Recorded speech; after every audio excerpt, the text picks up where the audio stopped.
Hello बच्चों, मैं Kamlesh Funtoosh fun में आपका स्वागत करती हूँ। आज हम भारत की खोज का अध्याय 3 सिंधु घाटी सभ्यता का दूसरा भाग पढ़ेंगे। दूसरे भाग का टॉपिक है महाकाव्य, इतिहास, परंपरा और मिथक। तो चलिए शुरू करते हैं। भारत में संस्कृत तथा अन्य भाषाओं में अनेक महाकाव्यों की रचना हुई है।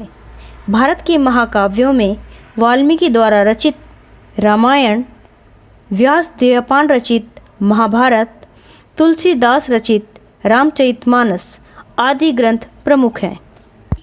प्राचीन भारत के दो महाकाव्यों रामायण और महाभारत को रूप ग्रहण करने में शायद सदियां लगी होंगी और उनमें बाद में भी टुकड़े जोड़े जाते रहे। इन ग्रंथों में भारतीय आर्यों के आरंभ के समय का वृत्तांत है, उनकी विजयों और उस समय के गृह युद्धों का, जब वे अपना विस्तार कर रहे थे और अपनी स्थिति मजबूत कर रहे थे। मुझे इनके अलावा कहीं भी किन्हीं ऐसी पुस्तकों की जानकारी नहीं है जिन्होंने आम जनता के मन पर लगातार इतना व्यापक प्रभाव डाला हो। इतने प्राचीन समय में रची जाने के बावजूद भारतीयों के जीवन पर आज भी इनका जीवंत प्रभाव दिखाई पड़ता है। ये दोनों ग्रंथ भारतीय जीवन का अंग बन गए हैं। इनमें हमें सांस्कृतिक विकास की विभिन्न श्रेणियों के लिए ठेठ भारतीय ढंग से एक साथ सामग्री उपलब्ध है, अर्थात उच्चतम बुद्धिजीवी से लेकर साधारण अनपढ़ और अशिक्षित देहाती तक के लिए। इनके द्वारा हमें प्राचीन भारतीयों का वह रहस्य कुछ कुछ समझ में आता है जिससे वे अनेक रूपों में विभाजित और जात पात की ऊंच नीच में बटे समाज को एकजुट रखते थे, उनके मतभेदों को सुलझाते थे। उन्होंने लोगों में एकता का ऐसा नज़रिया पैदा करने का प्रयत्न किया जो हर तरह के भेदभाव पर छा गया और बराबर बना रहा। भारतीय पुराकथाओं महाकाव्यों तक सीमित नहीं हैं। उनका इतिहास वैदिक काल तक जाता है और वे अनेक रूप आकारों में संस्कृत साहित्य में प्रकट होती रही है। कवियों और नाटककारों ने इनका पूरा लाभ उठाते हुए अपनी कथाओं और सुंदर कल्पनाओं की रचना इनके आधार पर की है। अधिकांश पुराकथाओं और प्रचलित कहानियाँ वीर गाथात्मक है। उनमें सत्य पर अड़े रहने और वचन के पालन का उपदेश दिया गया है, चाहे परिणाम कुछ भी हो। साथ ही इनमें जीवन पर्यंत और मरणोपरांत भी वफादारी, साहस और लोकहित के लिए सदाचार और बलिदान की शिक्षा दी गई है। कभी ये कहानियाँ पूर्णतः काल्पनिक होती है, अन्यथा इनमें तथ्य तथा कल्पना आपस में इस प्रकार गुथे रहते हैं कि उन्हें अलग नहीं किया जा सकता और यह सम्मिश्रण काल्पनिक इतिहास का रूप ग्रहण कर लेता है, जो हमें यह भले ही ना बता सके कि निश्चित रूप से क्या घटित हुआ, पर ऐसी बात की सूचना देता है जिसके घटित होने पर लोग विश्वास करते हैं। ये घटनाएं वास्तविक हों या काल्पनिक, जीवन में इनकी स्थिति जीवन तत्वों की हो जाती है, जो उन्हें रोज़मर्रा की ज़िंदगी की एक रास्ता और कुरूपता से खींचकर उच्चतर क्षेत्रों की ओर ले जाती है। यूनानियों, चीनियों और अरब वासियों की तरह ही प्राचीन भारत में भारतीय इतिहासकार नहीं थे। इसी कारण हमारे लिए आज तिथियां निश्चित करना या सही कालक्रम निर्धारित करना कठिन हो गया है। घटनाएं आपस में गड़बड़ हो जाती है। बहुत धीमी गति से आधुनिक विद्वान धैर्यतापूर्वक भारतीय इतिहास की भूल भुलैया के सूत्रों की खोज कर रहे हैं। कल्हड़ की राजतरंगिनी एकमात्र प्राचीन ग्रंथ है जिसे इतिहास माना जा सकता है। यह कश्मीर का इतिहास है जिसकी रचना ईसा की 12वीं शताब्दी में की गई थी। बाकी के लिए हमें महाकाव्यों और अन्य ग्रंथों के कल्पित इतिहास की कुछ समकालीन अभिलेखों, शिलालेखों, कलाकृतियों और इमारतों के अवशेषों, सिक्कों और संस्कृत साहित्य के विशाल संग्रह से सहायता लेनी पड़ती है। इसके साथ ही विदेशी यात्रियों के सफ़रनामों से भी सहायता मिलती है, विशेष रूप से यूनानियों और चीनियों के और कुछ बाद में आने वाले अरबों के विवरण से। इतिहास बोध के इस अभाव का जनता पर प्रभाव नहीं पड़ा। यहाँ की जनता ने अतीत के विषय में अपनी दृष्टि का एक निर्माण उन परंपरागत वृत्तांतों और पौराणिक गाथाओं और कहानियों के आधार पर कर लिया जो उन्हें पीढ़ी दर पीढ़ी विरासत में मिली थी।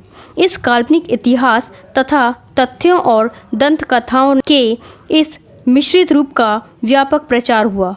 इनसे जनता को एक मजबूत और टिकाऊ सांस्कृतिक पृष्ठभूमि मिली, लेकिन इतिहास की उपेक्षा के कारण हमारे दृष्टिकोण में धुंधलापन पैदा हुआ, जिंदगी से अलगाव पैदा हुआ और तथ्यों के बारे में दिमागी उलझन और सहज विश्वास करने की प्रवृत्ति पैदा हुई। महाभारत हिंदुओं का एक प्रमुख काव्य ग्रंथ है जो स्मृति के इतिहास वर्ग में आता है। कभी कभी इसे केवल भारत कहा जाता है। यह काव्य ग्रंथ भारत का अद्वितीय धार्मिक, पौराणिक, ऐतिहासिक और दार्शनिक ग्रंथ है। यह विश्व का सबसे लंबा ग्रंथ है। यह हिंदुओं के प्रमुख ग्रंथों में से एक है। महाभारत महाकाव्य के रूप में रामायण एक महान रचना है और लोग उससे बहुत प्रेम करते हैं, परंतु महाभारत का दर्जा विश्व की श्रेष्ठतम रचनाओं में है। यह कृति परंपरा और दंत कथाओं का तथा प्राचीन भारत की राजनीति और सामाजिक संस्थाओं का विश्वकोश है। लगभग 10 वर्ष बल्कि उससे भी कुछ अधिक समय में इस विषय के अधिकारी भारतीय विद्वान इसका प्रामाणिक संस्करण प्रकाशित करने की दृष्टि से विभिन्न उपलब्ध पाठों की जांच और मिलान करने में व्यस्त हैं। उन्होंने कुछ अंश प्रकाशित करके जारी भी कर दिए हैं, लेकिन यह कार्य अब भी अधूरा है। शायद यही समय था जब भारत में विदेशी लोग आ रहे थे और वे अपने रीति रिवाज अपने साथ ला रहे थे। इनमें बहुत से रिवाज आर्यों से मेल नहीं खाते थे, इसलिए विरोधी विचारों और रिवाजों का विचित्र घालमेल दिखाई पड़ता है। आर्यों में स्त्रियों के अनेक विवाह का चलन नहीं था, किंतु महाभारत की कथा की एक विशेष नायिका एक साथ 5 भाइयों की पत्नी है। धीरे धीरे यह पहले से मौजूद आदिवासियों के साथ नए आने वाले लोग भी आर्यों के साथ घुल मिलकर एक हो रहे थे और इस नई स्थिति के अनुरूप वैदिक धर्म में संशोधन किया जा रहा था। इसने सबको समेटकर चलने वाला वह उदार व्यापक रूप ग्रहण कर लिया था जिससे आधुनिक हिंदू धर्म निकला। यह इसलिए संभव हो सका क्योंकि बुनियादी नज़रिया यह जान पड़ता है कि सत्य पर किसी का एकाधिकार नहीं हो सकता। उसे देखने और उस तक पहुंचने के बहुत रास्ते हैं, इसलिए सब तरह के अलग अलग यहाँ तक कि विरोधी विश्वासों को भी सहन कर लिया गया। भारत में हिंदुस्तान की बुनियादी एकता पर बल देने की निश्चित कोशिश की गई है। इसका एक और पहले का नाम था आर्यव्रत यानी आर्यों का देश, किंतु यह नाम मध्य भारत में विंध्य पर्वत तक फैले उत्तर भारत के इलाके तक सीमित था। रामायण की कथा दक्षिण में आर्यों के विस्तार की कहानी है। वह विराट गृह युद्ध जो बाद में हुआ और जिसका वर्णन महाभारत में किया गया है, उसके बारे में मोटे तौर से अंदाज़ा लगाया गया है कि वह ईसा पूर्व 14वीं शताब्दी के आसपास हुआ होगा। वह लड़ाई भारत पर एकाधिकार स्थापित करने के लिए लड़ी गई थी। इसी लड़ाई में एक अखंड भारत की अवधारणा की शुरुआत हुई। इस अवधारणा के अनुसार आधुनिक अफ़गानिस्तान का बहुत बड़ा हिस्सा भारत में शामिल था। इस हिस्से को उस समय गांधार कहा जाता था और उसे भारत का अभिन्न हिस्सा समझा जाता था। वास्तव में इसी कारण मुख्य शासक की पत्नी का नाम गांधारी यानी गांधार की कन्या पड़ा था। दिल्ली नाम का आधुनिक शहर नहीं है, बल्कि इस इलाके के निकट बसे हुए हस्तिनापुर और इंद्रप्रस्थ नाम के पुराने शहर इसी समय भारत की राजधानी बने थे। भारत में कृष्ण से संबंध आख्यान भी हैं और प्रसिद्ध काव्य भगवद गीता भी। गीता के दर्शन के अलावा इस ग्रंथ में शासन कला और सामान्य रूप से जीवन के नैतिक और आचार संबंधी सिद्धांतों पर जोर दिया गया है। धर्म की इस बुनियाद के बिना ना सच्चा सुख मिल सकता है और ना समाज में एका रह सकता है। इसका लक्ष्य है लोक मंगल, किसी विशेष वर्ग का नहीं बल्कि पूरे विश्व का। लेकिन धर्म स्वयं सापेक्ष है और सत्य, निष्ठा, अहिंसा आदि जैसे कुछ बुनियादी सिद्धांतों को छोड़कर खुद समय और मौजूदा परिस्थितियों पर निर्भर करता है। ये सिद्धांत टिकाऊ हैं और अपरिवर्तनशील भी, परंतु इसके अलावा धर्म जो कर्तव्यों और जिम्मेदारियों का सम्मिश्रण है, समय के साथ बदलता है। अहिंसा पर यहाँ और दूसरी जगहों पर भी जो बल दिया गया है वह दिलचस्प है, क्योंकि अहिंसा और किसी अच्छे मकसद के लिए संघर्ष करने में प्रत्यक्ष रूप से कोई विरोध नहीं दिखाई पड़ता। पूरे महाकाव्य का केंद्र एक विराट युद्ध है। जाहिर है इस प्रसंग में अहिंसा की अवधारणा का ज़्यादातर संबंध मकसद से था, यानी हिंसा की मानसिकता के अभाव से, आत्मानुशासन से, क्रोध और घृणा की भावना पर नियंत्रण से था। महाभारत एक ऐसा समृद्ध भंडार है जिसमें अनेक अनमोल चीज़ें ढूंढी जा सकती हैं। यह विविधतापूर्ण, भरपूर और खदबदाती जिंदगी से सराबोर है। यह केवल नैतिक शिक्षा की पुस्तक नहीं है। भारत से मिलने वाली शिक्षा को एक वाक्य में इस रूप में सूत्रबद्ध किया गया है: दूसरों के साथ ऐसा आचरण नहीं करो जो तुम्हें खुद के लिए स्वीकार ना हो। इसमें लोक मंगल पर जो बल दिया गया है वह ध्यान देने योग्य है। महाभारत में कहा गया है, जो बात लोकहित में नहीं या जिसे करते हुए तुम्हें शर्म आए उसे कभी नहीं करना चाहिए। फिर कहा गया है, सच्चाई, आत्मसंयम, तपस्या, उदारता, अहिंसा, धर्म का निरंतर पालन सफलता के साधन हैं, जाति और कुल नहीं। धर्म जीवन की अमरता से बड़ा है। सच्चे आनंद के लिए दुख भोगना आवश्यक है। धन के पीछे दौड़ने वाले पर व्यंग किया गया है। रेशम का कीड़ा अपने धन के बोझ से ही मरता है और अंत में एक जीवित और विकासशील जनता के लिए आदेश है, असंतोष प्रगति का प्रेरक है। भगवत गीता दर्शन तथा नैतिकता पर प्रसिद्ध हिंदू धार्मिक ग्रंथ की पवित्र पुस्तक है। गीता का अर्थ हिंदू गीत या कविता है। यह हिंदू धार्मिक ग्रंथ की पवित्र पुस्तक है जिसे बहुत अच्छा माना जाता है। भगवत गीता महाभारत का अंश है, परंतु उसकी अपनी अलग जगह है और वह अपने आप में मुकम्मल है। यह 700 श्लोकों का एक छोटा सा काव्य है। इसकी रचना बौद्ध काल से पहले हुई थी। तब से अब तक इसकी लोकप्रियता और प्रभाव कम नहीं हुआ। आज भी भारत में इसके प्रति पहले जैसा आकर्षण बना हुआ है। विचार और दर्शन का हर संप्रदाय इसे श्रद्धा से देखता है और अपने ढंग से इसकी व्याख्या करता है। संकट के समय जब मनुष्य के मन में संदेह सताता है और वह कर्तव्य के बारे में दुविधाग्रस्त होता है, तो वह प्रकाश और मार्गदर्शन के लिए गीता की ओर देखता है, क्योंकि यह संकट काल के लिए लिखी गई कविता है। राजनीति और सामाजिक संकट के लिए और उससे भी अधिक मनुष्य की आत्मा के संकट के लिए गीता की असंख्य व्याख्याएं की गई हैं और अब भी लगातार की जा रही है। आधुनिक युग के विचार और कर्म क्षेत्र के नेताओं तिलक, अरविंद घोष, गांधी जी सभी ने इसकी अपने ढंग से व्याख्या की है। गांधी जी ने इसे अहिंसा में अपने दृढ़ विश्वास का आधार बनाया है। औरों ने धर्म कार्य के लिए हिंसा और युद्ध का औचित्य इसी के आधार पर सिद्ध किया है। इस काव्य का आरंभ महाभारत का युद्ध आरंभ होने से पहले युद्ध क्षेत्र में अर्जुन और कृष्ण के बीच संवाद से होता है। अर्जुन परेशान है।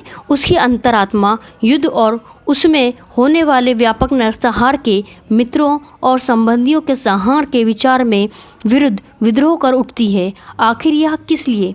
कौन सा ऐसा लाभ हो सकता है जो इस हानि, इस पाप का परिहार कर सके? उसकी पुरानी कसौटियाँ नाकाम हो जाती है, उसके मूल्य ढह जाते हैं। अर्जुन इंसान की उस पीड़ित आत्मा का प्रतीक बन जाता है जो युग युग से कर्तव्यों और नैतिकता के तकाजों की दुविधा से ग्रस्त है। इस निजी बातचीत में हम एक एक करके व्यक्ति के कर्तव्य, सामाजिक आचरण, मानव जीवन में सदाचार और सबको नियंत्रित करने वाले आध्यात्मिक दृष्टिकोण जैसे विषयों की ओर बढ़ते हैं। गीता में ऐसा बहुत कुछ है जो आध्यात्मिक है।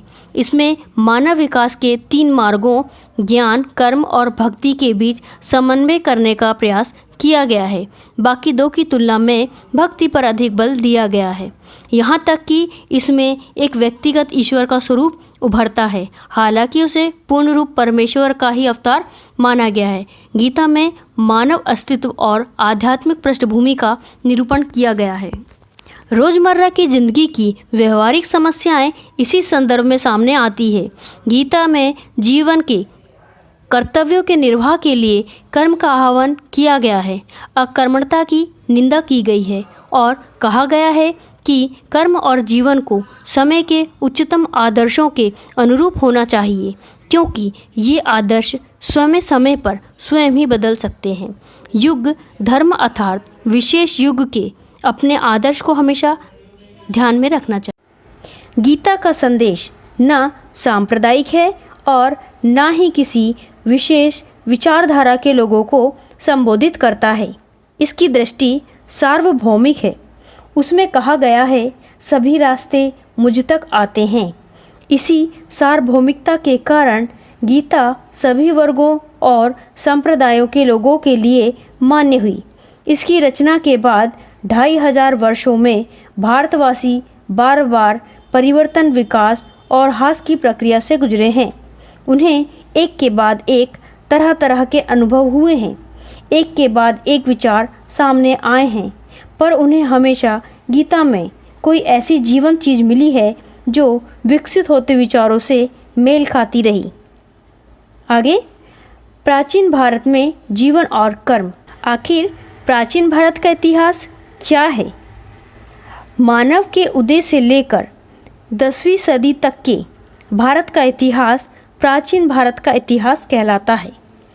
बुद्ध के समय से पहले यह वृत्तांत हमें जातक कथाओं से मिलता है। इन जातक कथाओं का वर्तमान रूप बुद्ध के कुछ समय बाद का है।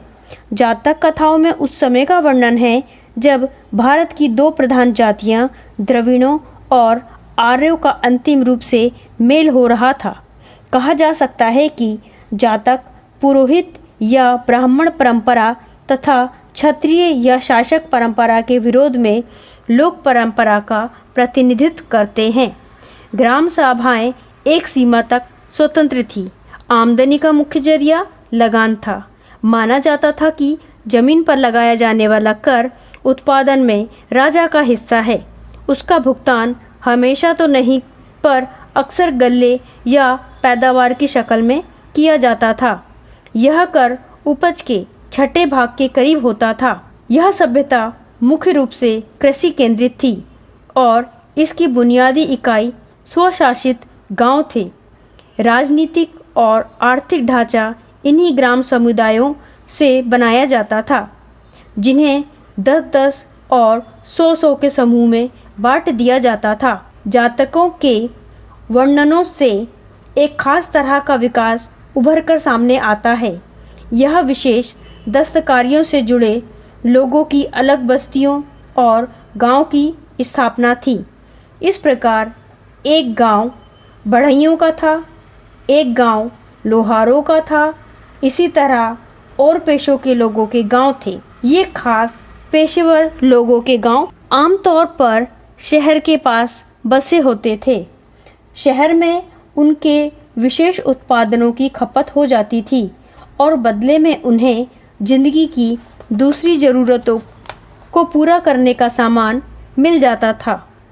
ऐसा लगता है कि पूरा गांव सहकारिता के उसूल पर काम करता था और बड़े ठेके लेता था। शायद इस तरह अलहदा रहने और संगठित होने से जाति प्रथा का विकास और विस्तार हुआ होगा। जातकों में सौदागरों की समुद्री यात्राओं के हवाले भरे हुए हैं। सूखे रास्तों से रेगिस्तान को पार करके भड़ोच के पश्चिमी बंदरगाह और उत्तर में गांधार और मध्य एशिया तथा कारवा जाया करते थे। भड़ोत से जहाज बेबीलोन के लिए फारस की खाड़ी को जाया करते थे। नदियों के रास्ते बहुत यातायात होता था।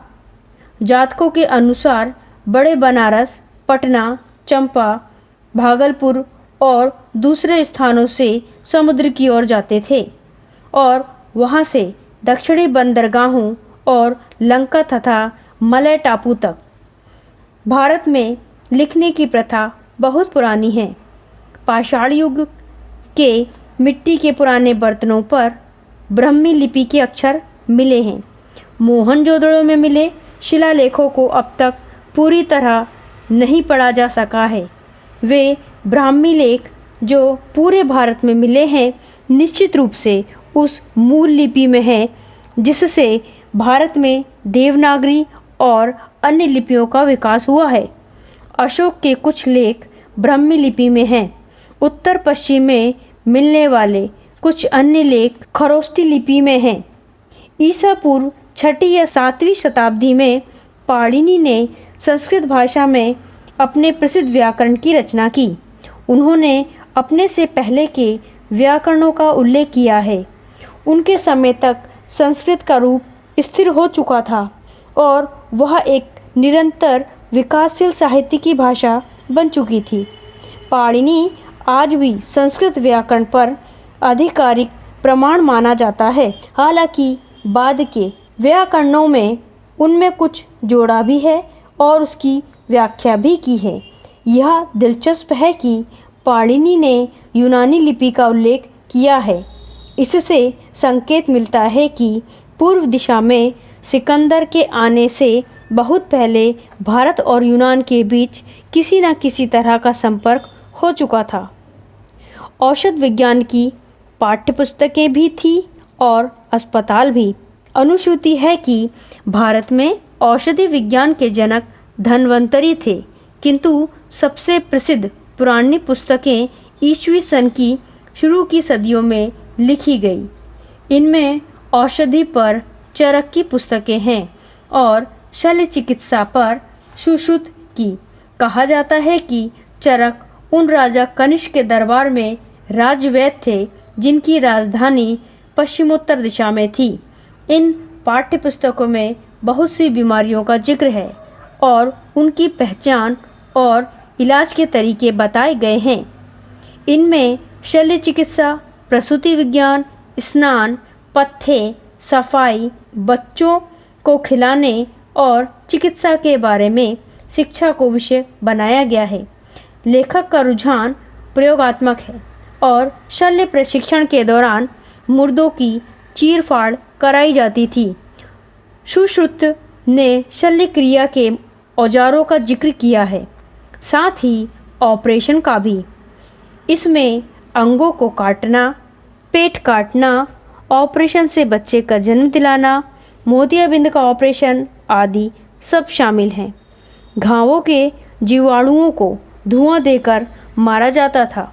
ईसा पूर्व 3री-4थी सदी में जानवरों के अस्पताल भी थे।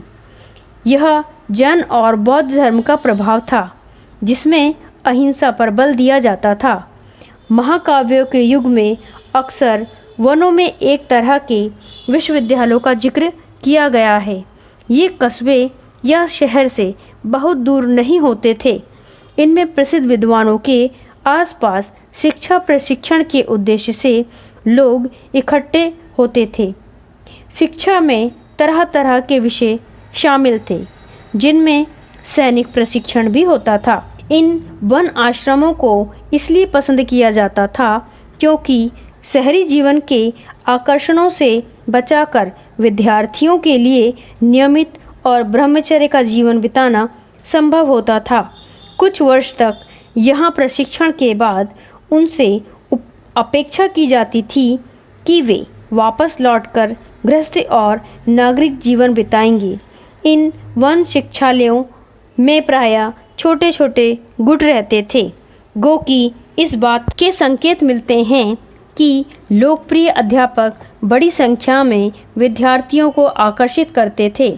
बनारस हमेशा शिक्षा का केंद्र रहा। बुद्ध के समय में भी वह प्राचीन केंद्र माना जाता था, किंतु उत्तर पश्चिम में आधुनिक पेशावर के पास एक प्राचीन और प्रसिद्ध विश्वविद्यालय तक्षशिला या तक्षशिला था। यह विश्वविद्यालय विशेष रूप से विज्ञान, चिकित्सा शास्त्र और कलाओं के लिए मशहूर था और भारत की दूर दूर के हिस्सों से लोग यहाँ आया करते थे। तक्षशिला का स्नातक होना सम्मान और विशेष योग्यता की बात समझी जाती थी। जो चिकित्सक यहाँ के आयुर्विज्ञान विद्यालय से पढ़कर निकलते थे उनकी बड़ी कद्र होती थी। कहा जाता है कि जब कभी बुद्ध बीमार पड़ते थे तो उनके भक्त इलाज के लिए एक मशहूर चिकित्सक को बुलाते थे जो तक्षशिला का स्नातक था। ईसा पूर्व 6वीं-7वीं शताब्दी के महान व्याकरण पाणिनि ने भी यहाँ शिक्षा पाई थी। इस तरह तक्षशिला बुद्ध से पहले ब्राह्मण शिक्षा पद्धति का विश्वविद्यालय था। बौद्ध काल में यह बौद्ध ज्ञान का भी केंद्र बन गया था। सारे भारत और सीमा पार से बौद्ध विद्यार्थी यहाँ खिंचे चले आते थे और मौर्य साम्राज्य के उत्तर पश्चिमी सूबे का मुख्यालय था। उस सुदूर अतीत के भारतीय कैसे थे? हमारे लिए इतने पुराने और इतने भिन्न समय के बारे में कोई धारणा बनाना कठिन है। फिर भी हमें जो जानकारियाँ उपलब्ध है उसके आधार पर एक धुंधली सी तस्वीर उभर कर सामने आती है। वे खुले दिल के, आत्मविश्वासी और अपनी परंपराओं पर गर्व करने वाले लोग थे। रहस्य की खोज में हाथ पांव मारने वाले, प्रकृति और मानव जीवन के बारे में बहुत से प्रश्नों से भरे, अपनी बनाई हुई मर्यादा और मूल्यों को महत्व देने वाले, पर जीवन में सहज भाव से आनंद लेने वाले और मौत का लापरवाही से सामना करने वाले लोग थे। यहाँ अध्याय 3 सिंधु घाटी सभ्यता का दूसरा भाग समाप्त होता है। उम्मीद है वीडियो आपको पसंद आया होगा, तो प्लीज़ सब्सक्राइब ज़रूर करें। धन्यवाद।